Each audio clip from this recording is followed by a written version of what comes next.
Amém. Glória a Deus. Pastor Santos, bem-vindo. Obrigado já desde já pelo carinho, pela disposição de estar aqui conosco. Essa igreja já te ama. E você é brother. Glória a Deus. Graça e paz a todos. Amém? Quantos estão felizes com a presença do Espírito Santo aqui nessa manhã? Quantos estão felizes com a presença do Espírito Santo? Solta um beijo para ele. Dá um lindo aplauso ao Espírito Santo nessa manhã. Aleluia.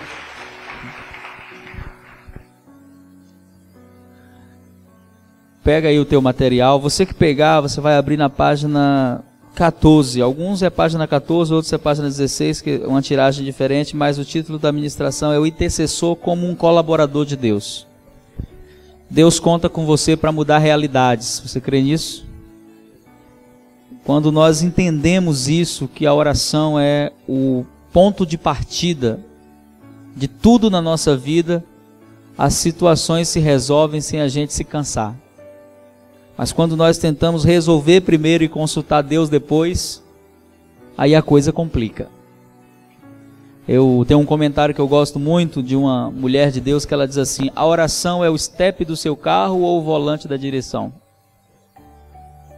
Na vida de muitos, a oração é somente o step do carro, né? Ou seja, na hora que eu preciso, eu uso. Mas na vida daquele que tem uma comunhão com o Espírito Santo é a direção da sua vida, tudo é movido por oração.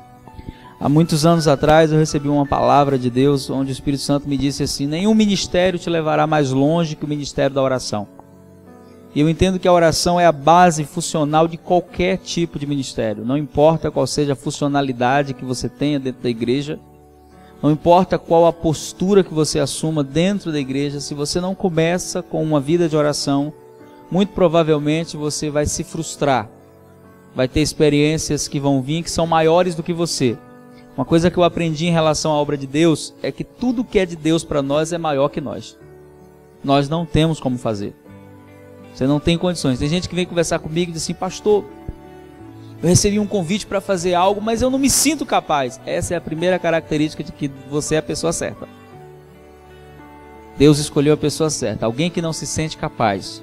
Alguém que vai buscar os recursos do céu, alguém que vai buscar a presença do Espírito Santo, alguém que vai buscar a capacidade celestial, aí sim vai ter êxito naquilo que vai fazer. Amém?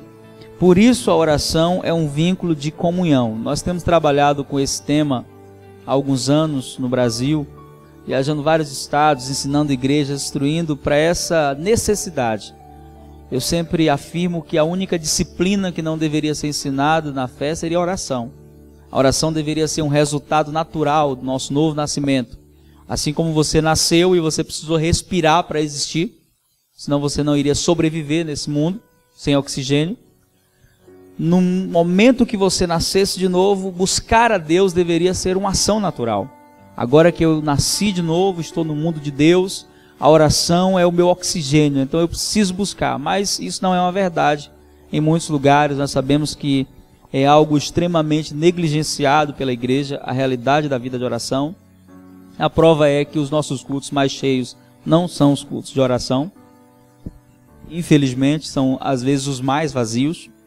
E as pessoas querem mudança, elas querem transformação na sua vida, no seu casamento, na sua família. Mas as mudanças elas não vêm como um resultado simplesmente da nossa ida e vinda à igreja. A oração é que é, na verdade, o grande vínculo transformador da realidade em que vivemos. Quando nós começamos a entender isso, nós começamos a perceber o porquê que Deus espera de nós essa postura diante da oração. E ser negligente nesse aspecto é abrir uma sentença contra a sua própria vida, porque no momento que você é transportado do império das trevas para o reino do Filho amado, você ganha inimigos. E um deles você já conhece, que é Satanás e os demônios. E esses inimigos que são ativos e que sabem fazer o seu papel, eles sabem roubar, eles sabem matar e eles sabem destruir. E eles fazem isso com uma excelência que muita gente não imagina. Eles só podem ser destruídos quando você começa a receber unção. Que a unção é a capacidade que Deus te dá de você fazer aquilo que você não tem como fazer sozinho. Resistir ao diabo. A gente às vezes cita esse texto, né? Sujeitai-vos a Deus, resistir ao diabo e ele... Mas a gente só quer fazer a última parte. A gente só quer resistir ao diabo. Mas é impossível resistir ao diabo sem primeiro se sujeitar a Deus. A primeira parte é essa, sujeitai-vos a Deus. E esse sujeitar-se a Deus significa reconhecer-se dependente, reconhecer-se necessitado do cuidado, da autoridade do Senhor. E a oração é, na verdade, a maior prova da nossa dependência. Quando eu oro, eu estou dizendo para Deus, eu preciso da tua intervenção. Quando eu resolvo fazer do meu jeito, eu estou dizendo que já sei fazer.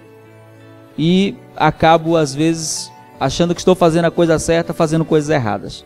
Tem um livro muito bom, se vocês quiserem adquirir, se chama O Intercessor, da editora Betânia. Alguém já leu esse livro? Um livro muito interessante para você ler, fantástico. E tem um testemunho nesse livro que eu acho assim, o testemunho em relação à oração. É plena Segunda Guerra Mundial, e esse homem de Deus que é o personagem do livro, uma história real, o cara que está lá, ele é um homem de oração e ele tem um centro de oração e o exército da Alemanha vai invadir o território dele e todo mundo vai embora da província dele, todo mundo vai embora. E ele diz para os obreiros que cuidam do orfanato e os irmãos, diz assim, nós não vamos, nós vamos ficar. Mas os obreiros dizem assim, mas pastor, nós não temos como resistir a um exército armado com navios, com tanques, nós não temos como resistir. Ele disse, nós temos um recurso que eles não têm. Nós temos uma arma que eles não têm. Qual arma, pastor? Nós temos a oração. E aí até os pastores mais fiéis vão embora. E ele diz assim, né? O exército alemão anuncia que até o meio-dia do dia seguinte estaria dentro dessa cidade. E ele diz assim, eles não vão passar da margem do nosso mar. Eles não vão passar. Mas todo mundo vai embora e ele fica, ele, a esposa e os filhos e os órfãos que não tinham para onde ir. E ele dobra os seus joelhos e fica em oração. E volta e meia alguém compadecido ia lá com o carro, né, e dizia assim, pastor, ainda dá tempo. Eles estão chegando, eu vi agora no rádio que os navios já estão se aproximando da nossa costa. Ele disse, não, eu não vou. Eu creio no poder da oração. E realmente o exército chega a desembarcar, mas quando eles estão desembarcando e montando acampamento, eles são solicitados para voltar porque um território deles estava sendo invadido. E a única pessoa que tinha ficado na vila tinha sido ele. E quando todo mundo voltou, né, assim, pastor, o exército voltou, recuou. Ele disse, quem tinha dúvida era vocês. Eu acreditei no poder do meu Deus, que Deus poderia parar esse exército. Então eu nunca mais me esqueci quando eu li isso, porque é uma história verdadeira de um homem que resolveu acreditar no poder da oração. Como o Deus poderoso pode agir. E Satanás sabe disso, que o crente mais fraco, aquele que começou agora no Evangelho, não tem experiência nenhuma, quando ele resolve orar, ele está colocando Deus para agir. Por isso a investida de Satanás, tanto em não querer que nós venhamos orar. Na minha experiência viajando, treinando igrejas pelo Brasil na área da oração, uma das coisas que eu descobri que mais me entristeceu foi que o povo que diz que crê no Deus vivo é o povo que menos ora. Você sabia disso? Que tem muita gente que quando ela era católica, ela rezava mais do que ela ora agora? Muita gente. E geralmente eu chegava nas igrejas grandes e perguntava assim, quantos aqui oram pelo menos 1 hora por dia? Na igreja de 500, 600 pessoas, você via 6 pessoas levantar a mão, 10 pessoas. E a resposta é igual em todos os lugares. As pessoas assim, eu não oro porque eu não tenho tempo. E a gente sabe que não é verdade. Não é verdade isso. Nós não oramos porque nós não percebemos ainda o valor da oração. E nessa ministração dessa manhã eu quero falar um pouquinho para você entender que Deus nada faz se Ele não encontra alguém disposto a orar. Toda ação divina, depois que Deus cria o homem, tem a participação de alguém. Por que Deus escolheu você na sua casa? Porque Ele está de olho na sua família. E você é o canal que Deus vai usar para restaurar. Amém? Deus tem que escolher alguém em um local. Então nós somos colaboradores. É uma parceria. Deus faz junto comigo. Ele não constrói sozinho. Ele constrói com o homem. Ezequiel capítulo 22, versículo 30. Abra a sua Bíblia, por favor. livro de Ezequiel, capítulo 22, versículo 30.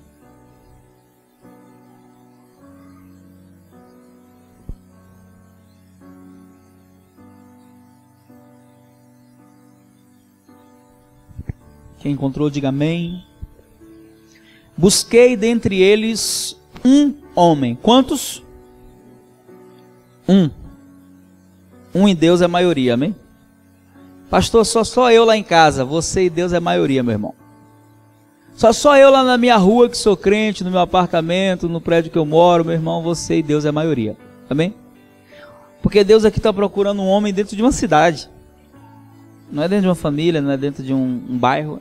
Assim, procurei um homem que levantasse o muro e se pusesse na brecha perante mim por essa terra, para que eu não a destruísse. Agora olha o que o Senhor diz. Porém a ninguém achei. Bom, ele quer trazer juízo sobre a cidade, esse é o contexto. Mas como o juízo de Deus é precedido pela misericórdia, ele procura o intercessor primeiro, como ele fez com Sodoma e Gomorra. Ele procura Abraão. Se Abraão, eu quero destruir aquela cidade, mas na verdade eu não quero. O meu intento mesmo é que eles se arrependam, que eles se convertam. Então Abraão, intercede aí. Abraão começa, né? Se tiver 50, não destruo. Se tiver 40, então... Quando chega em 10, Abraão desiste, né? Abraão fala, se a cidade não tem 10, merece ser destruído mesmo esse trem. Mas na verdade, se ele tivesse perseverado, Deus poderia mudar a história da cidade. Que tinha lá Ló. E a Bíblia vai dizer lá em Pedro que Deus poupou o justo Ló. Né? Deus poupou. Então aqui Deus está procurando um homem. E Deus não encontra. E o que Deus diz no versículo 31? Por isso eu derramarei sobre eles a minha indignação. Então, na verdade, o motivo é não haver ninguém, não haver um intercessor, não haver um mediador. Alguém que se coloque ali dizendo assim, Deus, muda a história dessa cidade. Muda a história desse local, dessa região. E a intercessão fala disso, né? E na sua apostila vai falar que intercessão é você se colocar entre Deus e uma situação, entre Deus e uma circunstância. O pastor Diogo estava falando aqui sobre oração e eu estava pensando ali quando ele falava, né? Que na verdade todos nós que estamos aqui somos resultados de alguém que orou. Sim ou não? Antes de você se converter, alguém orar por você? Às vezes você não sabe nem quem, outros conhecem. Eu conheço a pessoa que pagou o preço por mim. Mas todos nós que estamos aqui somos resultados de alguém que orou. Então Deus fez, mas Deus encontrou alguém. E dentro desse princípio de autoridade, o que muita gente não entende, é que o que Deus estabelece como um princípio, ele não anula, ele não altera. Para Deus o princípio é inalterável. Quem tenta quebrar um princípio se quebra, porque o princípio não pode ser removido, foi Deus que estabeleceu. E um dos princípios que Deus estabeleceu em relação à nossa conduta diante dele, né? E aí, daí surgem as grandes perguntas que às vezes a gente não tem coragem de fazer na igreja, mas faz interiormente. Por que eu preciso orar se Deus já sabe de tudo? Por que eu preciso interceder pela minha família se já é vontade de Deus que eles se convertam, porque senão Jesus não teria morrido? São perguntas que a gente faz que muitas vezes são resultados do nosso fracasso até na experiência com a oração, de não termos a resposta no tempo que desejamos. A gente quer, como nós estamos vivendo na geração do fast food, a geração do tudo rápido, nós achamos que também é assim na vida espiritual, mas não existe fast food na vida espiritual. Deus continua cozinhando com fogão de lenha. Deus continua trabalhando com processos. Porque antes de Deus mudar fora, ele tem que mudar dentro. É o que Deus falou para Abraão, se tu uma bênção. Esse é o princípio. E dentro desse propósito, a gente começa a ter frustrações. Por que eu tenho que orar? E o grande princípio da oração é que Deus, depois que estabelece o homem na terra, isso começa lá com Adão, né? Aí na sua apostila está a intercessão à luz da criação e da queda. Isso começa com Adão, Deus coloca Adão no Éden. A partir de então, preste atenção nisso, Deus não faz mais nada. Tudo que Deus vai fazer passa por Adão. Adão é o cara que vai trazer essas mudanças. Então, até o nome dos animais, quem dá é ele. Deus não se mete mais no assunto. Deus estabelece ele ali. Mas o interessante é que Deus não dá Deus coloca Adão com domínio sobre toda a terra, mas Deus não dá responsabilidade sobre toda a terra. Deus dá responsabilidade sobre um lugar limitado, geograficamente chamado Éden. A intenção de Deus era que o Éden tomasse toda a terra. À medida que Adão fosse se multiplicando e os filhos fossem nascendo, o Éden iria se expandindo. E o Éden era o ponto de responsabilidade de Adão, que Adão tinha a responsabilidade de guardar, né, e cultivar. Ele tinha que fazer isso, guardar e cultivar aquele lugar como o lugar aonde ele iria trabalhar. É sempre que leio essa palavra, entendo que guardar tem a ver com nossa responsabilidade, em orar por nossa casa, por nossa família, guardar o nosso Éden. Você também tem o seu Éden, amém? Sua família é seu Éden, seu casamento é seu Éden, e assim como a serpente quis fazer estrago lá no Éden, transformando o Éden no deserto, esse ainda é o projeto de Satanás. Mas quando tem alguém na vigilância, quando tem alguém na brecha, Satanás perde o território e você permanece ali vivendo o melhor de Deus. Amém? Então, dentro dessa proposta de sermos colaboradores, de entendermos que Deus trabalha à medida que nós vamos crendo neles, por que eu preciso orar? Porque hoje existe um ponto de resistência. Esse ponto de resistência, você conhece, se chama Satanás e seus demônios. Eles têm um propósito, assim como a gente diz assim, Deus tem um projeto para nossas vidas, Satanás também tem. Para casa, para a família e para tudo aquilo. E quando nós não estamos fortalecidos na oração, quando nós não nos colocamos nessa posição de dependência de Deus, a ponto de orarmos e nos submetermos à autoridade de Deus, nós não temos como resistir a isso. Uma das grandes vantagens que esse inimigo tem é que ele é muito mais experiente que nós. Ele tem mais de 2000 anos de experiência. Derrubou homens muito mais consagrados que nós. Acreditou que poderia derrubar o próprio Cristo. Investiu pesado. Então, se ele acreditou que poderia quebrar a barreira de santidade estabelecida por Jesus e nós. Então, dentro dessa desvantagem, só tem uma forma de nós estarmos um passo à frente do diabo. Como é, pastor? Caminhando com o Espírito Santo. Porque Deus sempre está um passo à frente. E quando você tem esse vínculo de comunhão com Ele, todas as vezes que Satanás planeja algo, que ele tenta qualquer coisa, você está aliançado com o Espírito Santo, você recebe direção do livramento, da proposta que Deus tem para você. Quem vive essa comunhão sabe do que eu estou falando. Então entender isso é importante, mas olhar para nossas vidas de oração como um lugar onde nós construímos a nossa intimidade com Deus. A vida de oração, ela é a base para você viver a plenitude de tudo aquilo que você quer. E como hoje nós vivemos, depois da vinda de Jesus, esse tempo de poder orar em qualquer lugar. Jesus falou, vem a hora e já chegou. E que nem nesse monte, nem naquele, mas o verdadeiro adorador vai adorar em espírito. É verdade. Onde eu estiver, eu tenho a liberdade de estar conectado com o Senhor, porque Ele vive hoje dentro de mim, Ele vive dentro de você e você tem essa liberdade. Então, transferir esse entendimento de que, assim como Adão quebrou, porque em Adão tudo é desfeito, Adão quebra o vínculo de comunhão e aquilo que era para ser uma bênção, que era para ser um princípio, acaba se tornando toda uma semente de maldição é plantada ali naquele lugar. E o homem então perde esse contato, essa conexão. Mas Deus sempre está buscando o homem, desde o momento da queda, né? Quando Adão peca, Deus vai lá buscá-lo. Deus vai lá, Adão, onde você está, todo aquele processo que a gente conhece. E Adão faz aquilo que a gente não deve fazer, transfere a culpa ao invés de se arrepender. E você conhece o resultado da história. Mas o Senhor sempre tem um plano melhor. Deus nunca é pego de surpresa. Então vem Jesus, o nosso intercessor. E Jesus vem com uma proposta. Qual a proposta? A proposta de restaurar e nos dar tudo aquilo que Adão perdeu. Tudo que Jesus conquistou na cruz é direito nosso e é nossa herança. Mas para desfrutar disso, querido, eu preciso estar em conexão com Ele 24 horas. Vivendo essa verdade do Evangelho. Participando, entendendo que o que começa na minha casa pode se tornar um padrão. Muita gente não entende e eu vejo pessoas dizendo assim, eu quero que Deus mude cidades, eu quero que Deus mude bairros, eu quero que Deus mude... Deus tem poder para fazer tudo isso, como o pastor falou aqui, a gente falou semana passada na escola que a gente está fazendo lá na Lírio, na Pituba. Mas tudo começa aqui, dentro da sua realidade. Deus nunca te leva para uma etapa maior sem você vencer nessa etapa primeiro. E muita gente não entende isso. Que antes de Deus me levar para mudar cidades, mudar bairros, né? Antes de fazer treinamentos de intercessão, Deus me convidou para fazer parte da intercessão na igreja que eu congregava. E disse assim, olha, eu quero que você vá para a equipe de intercessão. E eu, até então, não via a intercessão como ministério. E eu fui. E de lá Deus me tirou para o Brasil, para outras nações. Mas tudo começou lá, dentro da minha realidade, das dificuldades da minha igreja.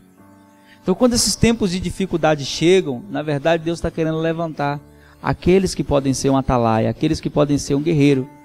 O atalaia não dorme, diga para o seu irmão assim, o atalaia não dorme. Ele fica atento. É ele quem desperta a noiva, né? Tem uma parábola que a gente conhece muito, que é a parábola das 10 virgens. E tem várias figuras nessa parábola, vários personagens.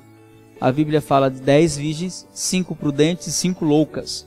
Mas tanto as prudentes como as loucas dormiram. Não foi só as loucas que dormiram.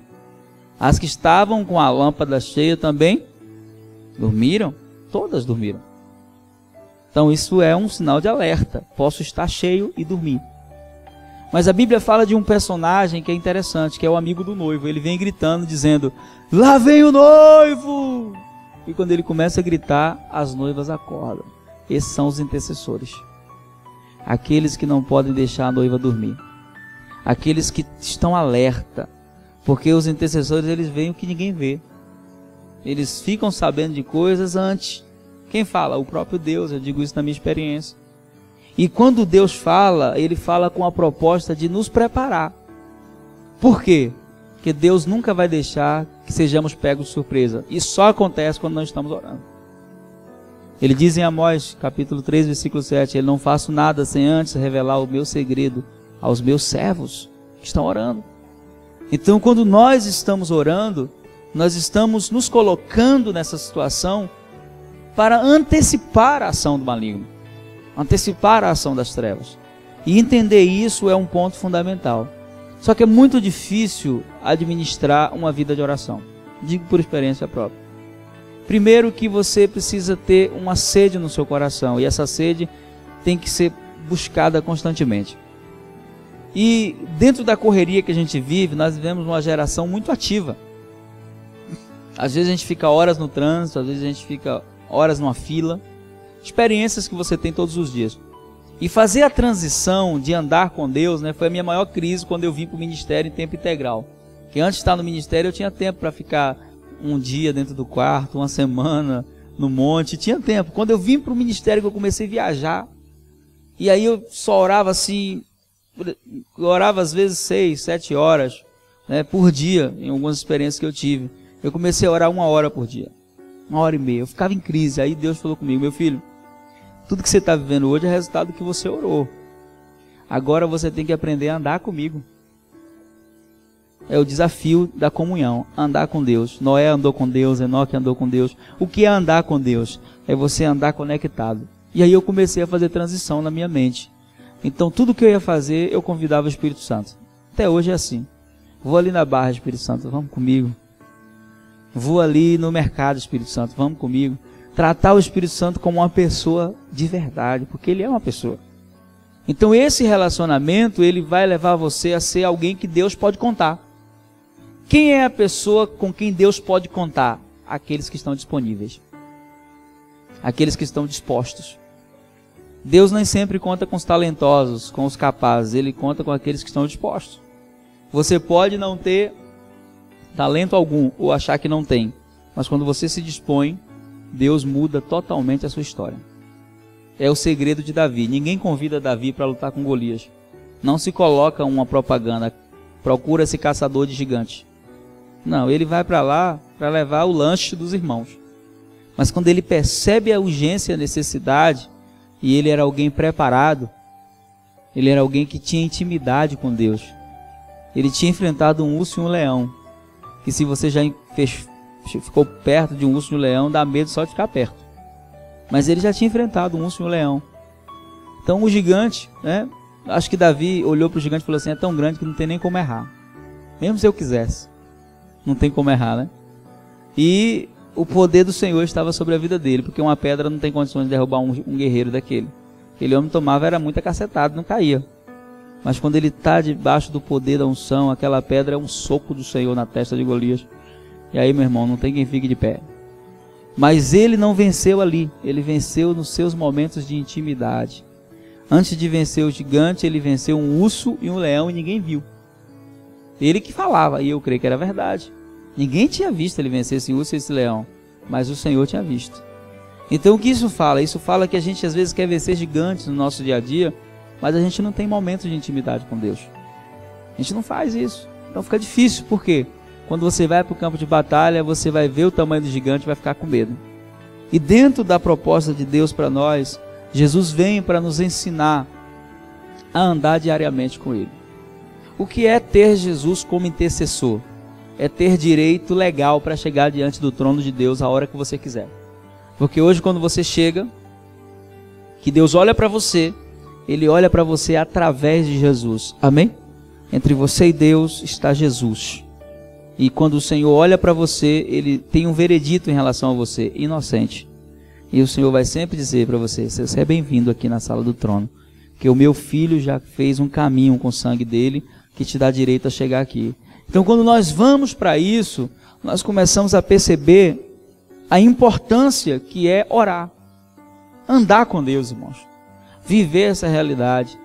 Quando você vive isso, você não é pego de surpresa. Acontecem situações, mas seu coração está preparado pelo Senhor. E dentro desse recurso, uma coisa que eu quero fortalecer nessa manhã, é que as melhores armas não estão na mão do diabo. As melhores armas estão nas nossas mãos. As armas da nossa milícia, segundo os Coríntios 10:4, não são carnais, mas são espirituais e poderosas. Diga para o seu irmão, são poderosas. Em Deus, para destruir fortalezas. O que são fortalezas? Fortalezas são situações que Satanás cria, às vezes dentro do seu lar, na sua vida até, que isso é impossível de ser removido. Mas quando você está em Deus, e esse estar em Deus fala de uma vida de oração, você pode destruir fortalezas. Às vezes é um padrão que foi estabelecido na família, às vezes é um padrão que foi estabelecido na empresa, às vezes sempre foi assim, pastor. Mas só é assim até Deus mudar tudo. Então é um padrão. E nessa guerra nós não estamos sozinhos. Diga para o seu irmão assim, nós não estamos sozinhos. Nós temos uma missão como igreja. Você crê nisso, que nós temos uma missão como igreja? Fazer o reino de Deus avançar. Mas a gente não vai fazer isso batendo boca com as pessoas. A gente não vai fazer isso discutindo com as pessoas. Eu estava outro dia, quando aconteceu o congresso profético, e aí no dia que o pastor Marco foi pregar lá, todo aquele rumor, será que o pessoal, os ativistas vão vir? E coisa e tal, toda aquela coisa interessante. Eu falei assim, poxa, eu sou de uma época da igreja em que quando o cara entrava para fazer uma bagunça dessa, a gente estendia a mão e ele caía endemoniado. E eu creio que isso ainda é possível, amém? Mas hoje a igreja acostumou tanto a lutar de forma natural, que quando vem essas situações de os ativistas entrarem na igreja, a gente fica com cartaz também. Cadê a oração? Cadê o poder sobrenatural de Deus? Cadê as mãos estendidas em direção? Porque há uma ação demoníaca por trás de toda a situação. E Satanás pode resistir a qualquer coisa, mas ele não resiste ao poder da oração. Ele não resiste à autoridade do Espírito Santo. Mas a gente acostumou, sabe, a dar um jeito. A gente tem um jeito, né? Tem uma solução. E deixamos de recorrer aos recursos espirituais. Sempre recorra ao céu primeiro. Depois, quando você achar que não teve resposta, o que não vai acontecer, aí você dá seu jeito. Mas se você recorrer ao céu primeiro, você sempre vai ter resposta. Amém? E entender isso é algo que nós precisamos. E dentro dessa proposta de Deus, nós não estamos só. Nós temos, além das armas espirituais que nós temos os anjos, que são espíritos ministradores, enviados da parte de Deus para ministrar em favor daqueles que são herdeiros de salvação. Tem algum herdeiro de salvação aqui nessa manhã? Então você tem um exército poderoso ao seu favor. Você crê nisso? E essa experiência com os anjos, ela é interessante. Por quê?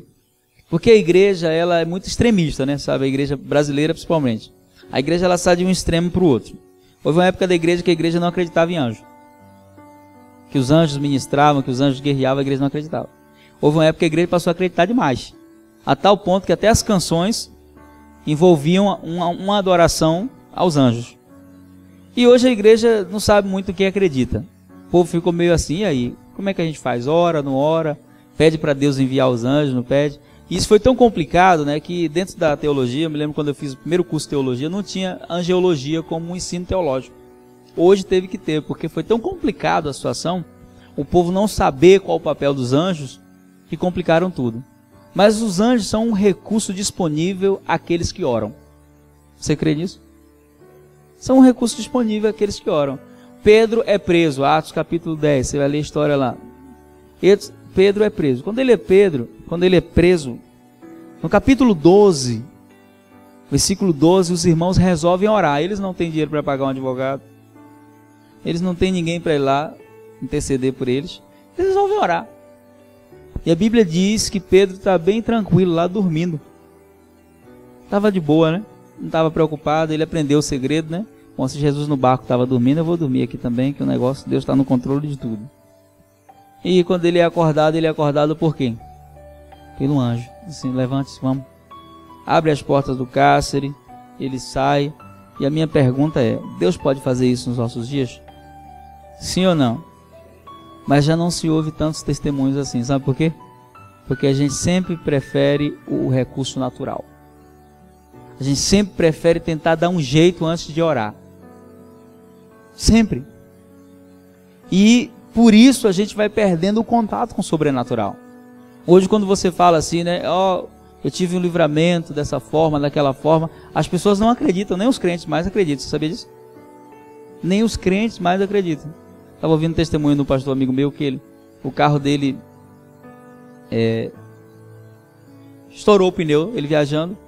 E ele foi lá pregar o step. Quando ele viu, tinham roubado o step dele. Ele não tinha percebido. E ele parado, indo para Minas Gerais ali, ele falou, meu Deus, e agora? BR de noite, umas 2 e poucas da manhã. Aí ele falou assim, Senhor, vou ficar dormindo no carro. Quando amanhecer o dia eu arrumo uma carona, alguma coisa para ir à cidade mais próxima e conseguir um pneu. Recurso natural, né? Isso que quando inclinou o banco resolveu ler a Bíblia no celular, né? Aí ele tinha lido, né, em Atos, aí ele chegou nessa parte dos anjos, né? Assim, bom, se Deus enviou um anjo para livrar Pedro da prisão, ele pode enviar um anjo aqui agora para me dar um socorro. Mas ele disse que meio com um pensamento assim, de brincadeira, sem acreditar, né? Falou, mas ele resolveu orar. Falou assim, Senhor, estou aqui, e coisa e tal, não. Ele não terminou a oração, irmão. Um carro parou atrás dele. Aí já se arrepiou todo, né? Falou, meu Deus, será que é o quê? E aí, um rapaz desceu do carro, né? Ele falou assim, pastor, olha só, o cara nunca tinha visto ele. Pastor, você está precisando de um pneu, né? Ele falou, eu trouxe o pneu pro senhor, tá aqui. Vou ajudar o senhor a trocar. Aí ele disse com vontade de perguntar se o cara era o anjo, né? Eu falei, você ainda teve dúvida? Foi? E ele disse que o cara falou assim, pastor, essa estrada aqui é perigosa, viu? Aí ele, né? Como é que você sabe que eu sou pastor? Eu falei, eu lhe conheço. Ele, de onde? Ele, você sabe de onde. E trocou o pneu dele. Ele disse assim, santo, nem minha mulher acredita. Eu contei para ela, ela disse que é piada. Eu falei, eu acredito, varão, que é possível. A gente ouve um negócio desse hoje nos nossos dias, a gente não acredita mais. Nós nos acostumamos tanto com o natural e com o comum. A igreja hoje tem uma mentalidade grega, né? Totalmente racional. Se não tiver lógica e explicação, eu não acredito. E você perde o contato com o sobrenatural por isso. Porque milagre não se explica. Se aceita. Se recebe. O homem natural jamais vai compreender as coisas do Espírito. E ser convidado por Deus a viver uma vida de oração é ser convidado a viver uma vida marcada pelo sobrenatural. Mas a gente se acostumou tanto com o natural, que quando acontece alguma coisa sobrenatural na igreja, a gente acha que é extraordinário, né? Por que as igrejas hoje, que tem pessoas que são usadas em milagres, atraem tanta gente? Porque o milagre se tornou algo extraordinário, mas na vida daqueles que oram, pelo que a palavra diz, o milagre deveria ser algo que deveria fazer parte da nossa rotina. Mas nós perdemos esse contato, por quê? Porque a igreja deixou de orar. A igreja hoje prefere, né, viver de outra forma. Um amigo meu que é pastor na Europa, ele disse, falando o seguinte, ele disse assim, rapaz, Jesus disse que Se nós tivermos fé, como um grão de mostarda, nós vamos dizer a esse monte, ergue-te, e ele vai. Mas hoje o povo tem tanto dinheiro na igreja que ele compra uma patrola e remove o monte. Não precisa mais orar. E quando ele falou isso, eu falei, é verdade, a gente sempre confia no recurso natural. Só que você já percebeu que o próprio Deus permite nós vivermos situações que fogem do nosso controle? Quem já viveu uma situação assim, que fugiu do seu controle? Que o seu dinheiro não resolve? Que não resolve, foge do... É como se o próprio Deus permitisse. E eu sei que é Ele que permite. É como se Deus estivesse dizendo, eu estou te convidando de novo a voltar a viver do sobrenatural. A confiar primeiro em mim, depois em mim, depois em mim e ninguém mais. Porque os que confiam no Senhor são como os montes de Sião, que não se abalam, mas permanecem firmes para sempre. Mas essa confiança é resultado de andar junto. Como é que eu começo a confiar em uma pessoa? Eu não confio em uma pessoa que eu não tenho relacionamento. Você confia? Uma pessoa que você não tem relacionamento? A confiança é resultado de uma caminhada. Eu começo a caminhar e tem gente que a gente abre a boca, se fulano eu coloco a mão no fogo. Uma confiança. Isso é resultado de uma confiança que você tem. Então com Deus não é diferente. Essa confiança ela é resultado de uma vida prática de oração. E a intercessão como um recurso sobrenatural pode nos trazer respostas extraordinárias. Entender isso é um princípio. Aí na sua apostila, na página 16, tem um relato onde nós falamos sobre cidades que foram beneficiadas por intercessão. Nós passamos agora um DVD para os irmãos assistirem lá em Naptuba, na escola que estamos fazendo, na escola ministerial, e mostrando lugares que foram transformados, né? Cidades onde hoje 92% da população é crente. Não tem mais delegacia porque não tem crime na cidade. Os bares não existem mais, fechou todos. Todos os bares foram fechados, né? Todos. Não tem mais bar. E as pessoas vivem colhendo de forma sobrenatural. Como assim?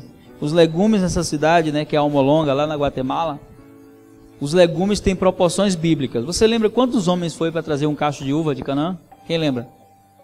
2 homens para trazer um cacho de uva. Pense que uva poderosa, né? Estou crendo que ainda vou provar dela aqui na terra, onde Deus restaurar aí, não sei onde vai ser. Mas lá em Almolonga, né, o povo da cidade resolveu orar. As igrejas resolveram orar. E a salvação se tornou algo comum. E a terra, o texto que o irmão leu, se o meu povo que se chama pelo meu nome, o Senhor diz, eu sararei a sua, a terra foi sarada lá em Almolonga. Os legumes lá têm proporções bíblicas. Você vê no DVD, eu tenho esses DVDs, a cenoura é mais grossa que o braço de um homem. Eles pegam assim a melancia de 2. Não usam nem agrotóxico nem fertilizante. Os pesquisadores, né, agrícolas foram lá, pegaram a terra, levaram de avião para outro estado e plantaram. Os legumes não nasceram igual. Porque o segredo não é a terra, é o povo que está pisando nela. O povo está andando em remissão. Assim também é na sua casa, na sua família. A bênção se estabelece quando Deus encontra um ponto de justiça. E muita gente não entende isso. Então a oração ela não pode mudar só a minha vida. Quando eu começo a orar, a oração pode mudar a realidade de tudo aquilo. E dentro dessa proposta, tem 2 comentários aí na página 17, mas eu quero ler só a parte final, para a gente fechar essa primeira parte. Os pastores têm um papel de autoridade dentro de uma igreja, e os intercessores um papel profético. Essa parte é uma parte que eu gosto de falar, porque é o seguinte, na minha experiência com oração, nesses anos, quase 15 anos trabalhando diretamente com isso, e treinando igrejas e pessoas, eu já passei em igrejas que as pessoas não oravam de jeito nenhum. Igrejas tradicionais mesmo, já ministrei, que hoje não são mais assim tão tradicionais. Foram imergidas no poder do Espírito Santo. Mas uma coisa que eu percebi, quando você começa a se envolver com oração, e se você for fazer isso e levar a sério, você vai viver o que eu estou falando. É como se fosse um resultado que Deus estabeleceu e ele não muda. Todas as pessoas que começam a se envolver de fato com oração, elas começam a se mover profeticamente. Como assim? Não é que elas vão se tornar profetas. O profético não está estritamente ligado ao profeta. É o contrário, o profeta está ligado ao profético. O que é se mover profeticamente? As pessoas que começam a se envolver com oração, elas começam a ter experiências com o sobrenatural. Algumas que às vezes nunca tiveram um sonho profético, elas começam a ter sonhos proféticos. Outras começam a ter visões. Outras começam a receber direcionamento de Deus. Alguns começam a ter impressão espiritual. O que é impressão espiritual? Elas começam a ficar sensíveis aos ambientes. Elas chegam no lugar, às vezes, ninguém precisa dizer para ela que tem demônio ali. Ela sente quando ela entra. Ela toca numa pessoa, ela percebe a pessoa. São resultados de uma vida de intimidade. E quando isso começa a acontecer nas igrejas, um dos maiores problemas que eu enfrentei quando eu comecei a fazer treinamento com igrejas, os pastores chegavam para mim e diziam: pastor, esse negócio de intercessão aqui só me trouxe problema. Eu ouvi muitos pastores me disserem isso. Por quê? Porque as pessoas elas não tinham maturidade para administrar as respostas que Deus trazia. Porque por mais incrível que pareça, parece um absurdo que eu vou falar, mas é verdade, quando a igreja resolve orar, a primeira coisa que Deus começa a mostrar é o que está errado na igreja. Todo lugar. Porque Deus nunca deixa avançar sem antes consertar. Então a primeira coisa que Deus começa a mostrar é os pecados. E toda igreja tem coisa errada, irmão. Toda igreja. Só não tem coisa errada onde não tem gente. Mas se tiver gente, vai ter coisa errada. Então Deus começa a mostrar. E às vezes Deus começa a mostrar para essas pessoas, e elas por inexperiência, imaturidade, elas não sabem administrar essas respostas. Uma coisa que eu tenho ensinado: se você começa a orar e Deus começa a mostrar algo errado na igreja, as pessoas certas a serem procuradas são os pastores. Ou eu começo a orar e Deus começa a mostrar algo errado na vida de um irmão, eu tenho que procurar esse irmão, não tenho que procurar outra pessoa. E tem gente que na desculpa de querer pedir oração, né, conta o problema e coisa e tal e por aí vai. Então, muitas pessoas não conseguem entender isso. Um outro fator é que às vezes as pessoas começam a orar na igreja e Deus começa realmente mostrar coisas para ela que não mostra nem para o pastor. Começa a usá-las. E essas pessoas, por imaturidade, não sabem administrar isso, começam a se sentir maiores. Só que a lei da unção, ela está abaixo da lei da submissão. Deus não usa rebeldes. Deus não usa pessoas que não têm compromisso com a autoridade. Toda pessoa que não tem compromisso com a autoridade ainda é profeta, mas de Baal. E uma das coisas que eu aprendi é que Satanás ele tem muito interesse nas pessoas que oram. Você sabia disso? A lógica do diabo é assim: ele tenta fazer você não orar. Aí você fica ali acomodado, não ora. Quando você resolve orar, sabe o que ele faz? Ele começa a incentivar você, dizendo assim: você é o cara. Deus não fala com ninguém igual fala com você. Ele muda a estratégia para que esse intercessor deixe de ser humilde e se torne orgulhoso. Porque orgulhoso Deus não ouve, Deus abate. Essa pessoa começa a se achar. Então o inimigo ele tem essas estratégias. Quando você começa a orar, que Deus começa a te mostrar coisas, não é para você se sentir melhor do que ninguém, não é para você se sentir o profeta da igreja, não é para você sentir o guru, como muita gente é assim, que tem pastores que decidem ouvindo pessoas, não ouvindo o Espírito Santo. Tem situações que pessoas vivem guiadas. Deus não nos chamou para ser guiados por profetas, Deus nos chamou para ser guiados pelo Espírito Santo que está dentro de nós. Toda profecia que vier tem que confirmar o que Deus já te falou. Se Deus não te falou, descarta. Pode descartar. Não tem lógica. E muita gente não entende isso. Então quando a igreja começa a orar, vai ser normal Deus mostrar coisa errada mesmo, irmão. Não se assuste. Mas tem que ter maturidade para entender que quem resolve os problemas da igreja é Deus através daqueles que Ele constituiu. E aí, perguntas que surgem quando eu falo sobre isso em vários lugares. Pastor, e se eu ir lá falar com o pastor e ele não acreditar? Como é que a gente faz? Continua orando, porque a sua parte não é convencer, quem convence é o Espírito Santo. O carteiro não sabe o que tem dentro da carta, a responsabilidade dele é só entregar. Sim ou não? Como a pessoa vai reagir quando ela lê, é um problema dela. Mas nossa parte é comunicar e falar. E dizer assim: ó, pastor, Deus mostrou isso. Até porque é o seguinte, uma das coisas que eu aprendi no meu ministério de oração e no meu ministério profético, que todo profeta e intercessor tem um problema. Ou alguns, né? Mas um deles é que eles não sabem administrar o tempo. Porque geralmente assim, quando Deus mostra algo para você, Deus já te mostra pronto. Você já vê pronto. Por exemplo, você está orando pela igreja e Deus te dá uma estratégia em oração. Então você vem todo empolgado com o pastor. Pastor, Deus me mostrou algo, pastor, que se a gente fizer assim, assim, assim, vai dar certo. Aí o pastor ouve assim e diz assim: amém, irmão, vamos orar. Aí você já fica: poxa, o pastor não acreditou. Só que eu sempre explico que é assim. Quando você vai no cinema e assiste um filme que você gosta, quem aqui gosta de comentar o filme, falar para outras pessoas? Você fala todo empolgado, a pessoa sente a mesma emoção que você sentiu assistindo? Por mais que você seja um bom narrador. O filme é assim. E baiano gosta de falar fazendo som, né? Já viu? O cara deu 5 tiros. Baiana, coisa de baiana isso, né? E aí, a gente fala assim e tal. Mas a pessoa que ouve, ela não tem a mesma emoção que a gente teve na hora que estava assistindo. Isso acontece também com as visões que a gente tem, com os projetos. Deus fala conosco, até porque a intercessão entra nesse aspecto. Existe uma diferença entre o que está aqui e o que está aqui. E para Deus trazer o que está aqui para aqui, tem que haver um nivelamento. É como Elias, quando ele diz para Acabe assim, olha, aparelha os teus carros e sobe, porque vai chover. 3 anos e meio não chovia em Israel. Mas Elias não vai para casa dormir, descansar, ele vai para o monte, ele falou que ia chover. Agora vai ter que chover. E ele, como profeta de Deus, ele vai orar. E ele começa a gerar essa chuva. Só que ele ora a primeira vez, ele ora 7 vezes, a Bíblia diz. Quantas vezes? A gente ora a primeira, a segunda e desiste. Deus está demorando. Está demorando, ele ora 7 vezes. E aí na 7ª vez o moço, eu estou vendo uma nuvem do tamanho da mão de um homem. Ele é suficiente, eu só precisava de uma nuvem. E ele vai atrás de Acabe. Só que já tinha horas que Acabe tinha saído. Ele estava numa carruagem de rei. Uma carruagem de rei naquela época tinha no mínimo 6 cavalos de puro sangue. Correndo dá no mínimo 80 km por hora. Como poderia ser um lugar árido? 60, 50. Já tinha saído e Elias tinha orado. Não tinha como Elias alcançá-lo, humanamente falando. Mas o texto vai dizer, a mão do Senhor veio sobre o profeta. E ele chegou junto dos carros de Acabe e disse assim, não disse que ia chover? Sabe o que Deus está dizendo para você nessa manhã? O inimigo pode até sair na frente, mas quando você ora, quem chega primeiro é você. Quando você se coloca em Deus, quem chega primeiro é você, meu irmão.